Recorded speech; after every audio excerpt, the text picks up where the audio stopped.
Bem, Sakamoto, o que eu dizia é que acho que está tudo dentro do esperado, né? Porque, afinal de contas, primeiro, o relator, a tendência realmente é que mantivesse seu voto, como de fato manteve, né? Afinal de contas, ele tem todo um arrazoado que já havia apresentado e simplesmente disse que não via nenhuma razão para mudar a sua posição. O Flávio Dino tem seguido o relator na maior parte dos casos e aí também esperado que o seguisse nessa situação, como de fato aconteceu.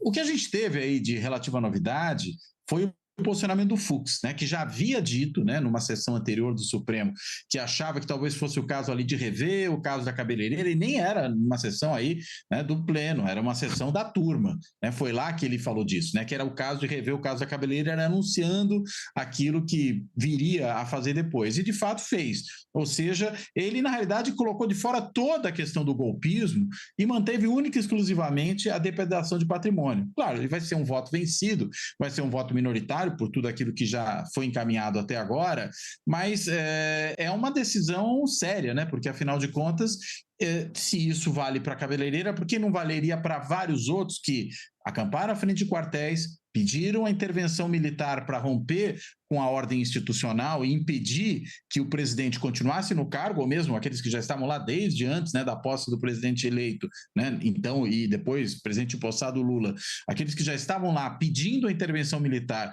Ora, eles queriam justamente produzir uma ruptura institucional, né? Ninguém foi à frente do quartel simplesmente porque gostava da sombra que batia ali. Na realidade, as pessoas estavam ali à frente do quartel porque era a maneira que eles entendiam que levaria à provocação de um golpe militar.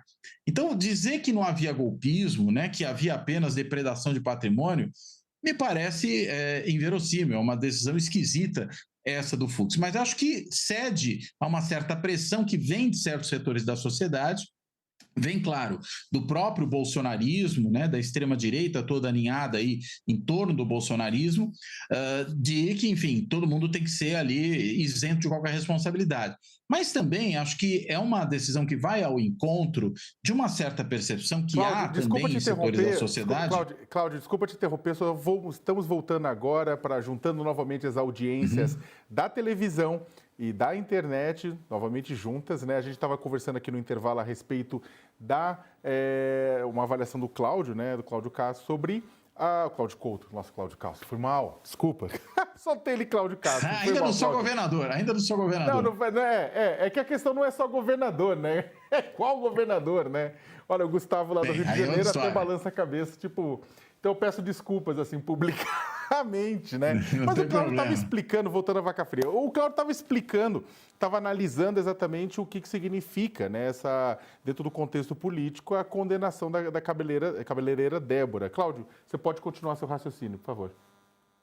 O que eu dizia é que a decisão do Fux, né, de apenas votar pela condenação dela, no caso ali da pichação, né, claro, ela não se sustenta se a gente considerar que todo mundo ali que esteve acampado à frente dos quartéis, né, no caso particularmente do quartel em Brasília, e se dirigiu depois às sedes dos três poderes para depredá-las, produzindo ali aquilo que não conseguiu ser produzido antes, ou pelo menos intencionando produzir, né, nessa intentona, que era o quê? Fazer com que finalmente os militares saíssem, né, dos quartéis, interviessem na política e produzissem a ruptura institucional.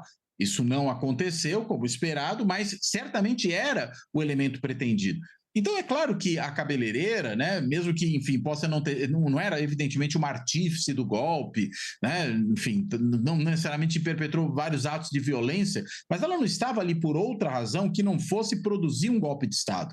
Então, a adesão do Fux me parece estranha, faz muito mais sentido a posição dos demais, inclusive daqueles, né, como o caso do Zanin, por exemplo, né, que defendem uma certa redução da pena em relação àquela que foi a defendida pelo relator Alexandre de Moraes, né, indo para a pena mínima, né, ali de 11 anos, né, 11 anos e alguns meses, não me recordo agora aqui qual é a pena exata, mas está ali em torno dos 11 anos. E claro que isso ainda pode seguir adiante, né, no sentido de você ter um cumprimento de prisão, aí eu peço até que o doutor Gustavo depois ajude, né, não sei em qual regime, se pode ser o regime domiciliar, se pode ser o semiaberto, enfim, qual seria uma forma, eventualmente, de você aplicar essa penalidade de uma forma mais branda, branda, vamos dizer assim, atendendo a uma certa percepção que existe na sociedade de que talvez haja uma posição excessivamente dura por parte do Supremo na penalização dos golpistas, ainda que da raia miúda do golpismo.